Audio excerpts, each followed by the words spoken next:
ಕರ್ನಾಟಕ ಆತ್ಮೀಯ ರೈತ ಬಂದವರಿಗೂ ಸುಸ್ವಾಗತ. ನಾವು ಕರ್ನೂಲ್ ಸೀಡ್ಸಿನ ಪ್ರತಿನಿಧಿಯಾಗಿ ಇವತ್ತು ದಾವಣಗೆರೆ ಡಿಸ್ಟಿಕಲ್ಲಿ ಒಂದು ಕ್ಷೇತ್ರ ವೀಕ್ಷಣೆಗಾಗಿ ಬಂದಿದ್ದೀವಿ. ನಾವು ಮತ್ತು ನಮ್ಮ ಹೊಸದಾಗಿ ಜಾಯ್ನ್ ಆಗಿರುವಂಥ ಬಸವರಾಜ್ ಅಂತೇಳಿ. ಇವತ್ತು ನಾವು ನಮ್ಮ ಮೆಕ್ಕೆಜೋಳ 91-92 ತಳಿಯ ಒಂದು ಕ್ಷೇತ್ರ ವೀಕ್ಷಣೆಗೆ ಬಂದಿದ್ದೀವಿ. ಅದಕ್ಕಾಗಿ ನಾವು ರೈತರ ಹತ್ರ ಯಾವ ಥರ ಬೆಳೆದಿದ್ದಾರೆ ಅನ್ನೋದನ್ನು ತಾವು ಇವಾಗ ವಿಡಿಯೋ ಮುಖಾಂತರ ನೋಡ್ಬೋದು. ನಮಸ್ಕಾರ ರೈತರೆ. ನಮಸ್ಕಾರ. ಓಕೆ, ಇದು ನೀವು ಪ್ರಪ್ರಥಮವಾಗಿ ನಮ್ಮ ಅಗ್ರಿಸಿಸ್ 91-92 ಕಂಪ್ನಿ ಮೆಕ್ಕೆಜೋಳ ಹಾಕಿದ್ದೀರಿ. ಸೊ ಇದ್ರ ಬಗ್ಗೆ ತಮ್ಮ ಅನಿಸಿಕೆ ಏನು ಅಂತ ಸ್ವಲ್ಪ ರೈತರಿಗೆ ಹೇಳ್ಬೋದು. ನಮ್ಮ ಹೆಸರು ರಘು ಅಂತಾರೆ. ಬಿ ಚಿತ್ತನಹಳ್ಳಿ, ದಾವಣಗೆರೆ ತಾಲೂಕು, ದಾವಣಗೆರೆ ಜಿಲ್ಲಾ.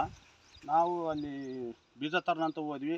ಆಗ್ರದಲ್ಲಿ ನಮ್ಮ ಪರಿಚಯದ ನಮ್ಮ ಬಸವಣ್ಣವ್ರು ಅಂತ ಬಿ ಕಲ್ಪಮಳ್ಳಿ. ಓಕೆ, ಅವರು ತಾಡ್ರಿ ರಘುವ್ರಿ, ಈ ಬೀಜ ಚೆನ್ನಾಗಿ ಬರ್ತೈತಿ, ಕಂಪ್ನಿಯವರು ಫ್ಲಾಟಿಗೆ ಬಂದು ಎಲ್ಲ ಚೆಕ್ ಮಾಡ್ತಾರೆ, ಸರಿ ಬರಲಿಲ್ಲ ಅಂದ್ರೆ ಅಂತ ಹೇಳಿದರೆ. ಹಂಗಾಗಿ ಅವರು ಹೇಳಿದ ಮೇಲೆ ನಾವು 2.5 ಎಕರೆಗೆ ಬೀಜ ತಗೊಂಬಂದ್ವಿ. 7-8 ಪ್ಯಾಕೆಟ್ ಬೀಜ ಬಿತ್ತಾಕಾರ ಏನು ಮಾಡಿದ್ವಿ, 70-80 kg ಎಕರೆಗೆ.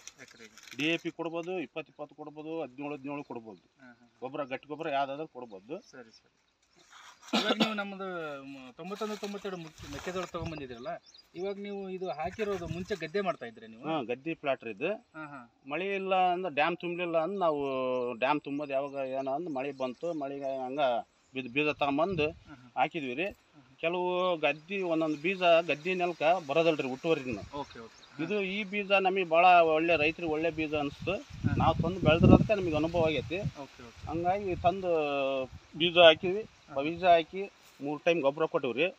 ಗೊಬ್ಬರ ಕೊಟ್ಟು ಆಮೇಲೆ ನೋಡ್ರಿ, ಇದು ತೆನಿ ಈ ಹತ್ರ ಹಾಕಿದ್ರೆ ಒಂದೊಂದು ತೆನಿ, ದೊಡ್ಡ ತೆನಿನ ಐತಿ. ಒಂದ್ ಸ್ವಲ್ಪ ಇಲ್ಲಿ ಗ್ಯಾಪ್ ಐತಿ, 1 ಅಡಿ 1.5 ಅಡಿ ಐತ್ರಿ. ಅದು ಅದ್ರ 2 ಬಂದತ್ರಿ. ನಾವು ರೈತರು ಒಂದ್ ಸ್ವಲ್ಪ 1.5 ಅಡಿ ಬಿಟ್ಟು ಒಂದೊಂದು ಬೀಜ ಹಾಕಿದ್ರೆ ಇನ್ನೂ ಚೆನ್ನಾಗ್ ಬರ್ತೈತ್ರಿ. ಆದ್ರೆ ಬೆಳೆದು ತೆನಿ ಚೆನ್ನಾಗ್ ಐತ್ರಿ. ಆಮೇಲೆ ನೋಡ್ರಿ, ಗರಿ ಎಷ್ಟು ಗ್ರೀನ್ ಐತ್ರಿ. ತೆನಿ ಒಣಗತ್ ಬಂದ್ರೆ ಎಷ್ಟು ಹಚ್ಚಗೈತಿ. ನಮಗೆ ರೈತರಿಗೆ ಅನುಕೂಲ ಆಕತ್ರಿ ಇದು. ಯಾಕೆ ಗ್ರೀನ್ ಇದ್ರೆ ಏನದು? ಗ್ರೀನ್ ಅಂದ್ರೆ ದನಿಗೆ ಮೇವ್ ಆಕತ್ತಲ್ರಿ ಆಕಳಿಗೆ. ಆಮೇಲೆ ನೋಡ್ರಿ, ಈಗ ಇದು ಎಷ್ಟು ಗ್ರೀನ್ ಐತೆ, ಏನ್ ರೋಗಲ್ಲ ಏನಲ್ಲ, ಮುಳ್ಳಿಲ್ಲ ಪಳ್ಳಲ್ಲ, ದನ ತಿನ್ನಕ್ಕ ಚೆನ್ನಾಗೈತೆ.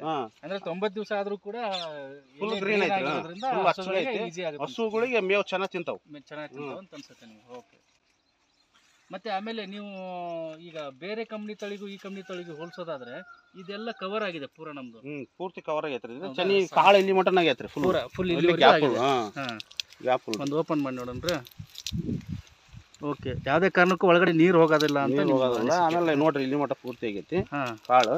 ಹಿಂಗಾದ್ರೆ ಇಳುವರಿ ಚೆನ್ನಾಗಿ ಬರ್ತೈತ್ರಿ. ಚೆನ್ನಾಗಿ ಬರುತ್ತೆ. ಓಕೆ, ಫುಲ್ ಕಾಳಾಗೈತಿ, ಅರ್ಧ ಕಾಳಾಗಿಲ್ಲ. ಕವರ್ ಆಗೋದ್ರಿಂದ ಒಳಗಡೆ ನೀರು ಹೋಗಲ್ಲ, ನೀರು ಹೋಗಲ್ಲ, ಏನಲ್ಲ. ಹೌದು. ಓಕೆ,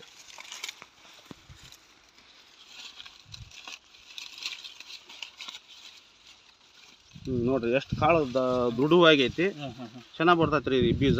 ಓಕೆ, ಮೇಲ್ನೋಟಕ್ಕೆ ತುಂಬ ಚೆನ್ನಾಗಿ ಬರುತ್ತೆ ಅಂತ ಹೇಳ್ತೀವಿ. ಓಕೆ, ಇದ್ರ ಎಕರೆಗೆ ಏನಿಲ್ಲ ಅಂದ್ರೆ 30 ಕ್ವಿಂಟಲ್ ಅಂತ ಬರ್ತೈತ್ರಿ ಬೀಜ. ಓಕೆ, ನಾವು ಸತತವಾಗಿ ನಿಮ್ಮ ಜೊತೆ ಇರ್ತೇವೆ, ನೀವು ಹಾರ್ವೆಸ್ಟ್ ಮಾಡುವವರೆಗೂ ಇರ್ತೀವಿ ರೈತರು. ಆಯ್ತು. ಆಮೇಲೆ ಕೊನೆಯದಾಗಿ ನಮ್ಮ ರೈತ ಬಂದವರಿಗೆ ಹೇಳಕ್ಕೆ ಏನು ಇಷ್ಟಪಡ್ತೀರಾ ನೀವು? ನಮಗೆ ರೈತರಿಗೆ ಏನ್ರಿ, ಒಂದು ಸ್ವಲ್ಪ ಖರ್ಚು ಕಮ್ಮಿ ಇರ್ಬೇಕು, ಇಳುವರಿ ಬಂದ್ರೆ ರೈತರು ಉಳ್ಕೊಂತಾರ. ಹಂಗಾಗಿ ರೈತರಿಗೆ ಇದು ಒಂದು ಅಗ್ರಿ ಸೀಡ್ಸ್ 9192 ಇದನ್ನ ತಗಂದ್ರ ಇದನ್ನ ಆ ಬೆಳೆಗೂ ಈ ಬೆಳೆಗೆ, ಆ ಬೇರೆ ಬೀಜಕ್ಕೂ ಇದಕ್ಕೂ ಬಾರಿ ವ್ಯತ್ಯಾಸ ಆಕತಿ. ನಮ್ಮ ಹೊಲ್ದಾಗಂತ ಭಾಳ ಚೆನ್ನಾಗಿ ಬಂದತ್ರಿ. ಅದನ್ನಾಗಿ ನಾವು ರೈತರಿಗೆ ಈ ಬೀಜನ ಒಂದು ಸ್ವಲ್ಪ ಎಲ್ಲರೂ ತಗೊಂಡ್ ಹಾಕ್ರಿ, ನೀವು ಗೊತ್ತಾಕತಿ. ಇನ್ನೊಂದ್ಸಲ ಹೇಳ್ರಿ ಯಾವ ಊರವ್ರು ಅಂತೇಳಿ? ಬಿ ಚಿತ್ತನಹಳ್ಳಿ, ದಾವಣಗೆರೆ ತಾಲೂಕು, ದಾವಣಗೆರೆ ಜಿಲ್ಲಾ. Raghu sir. Okay, thank you, ಧನ್ಯವಾದ. ಓಕೆ, ತುಂಬ ಧನ್ಯವಾದಗಳು ರೈತ.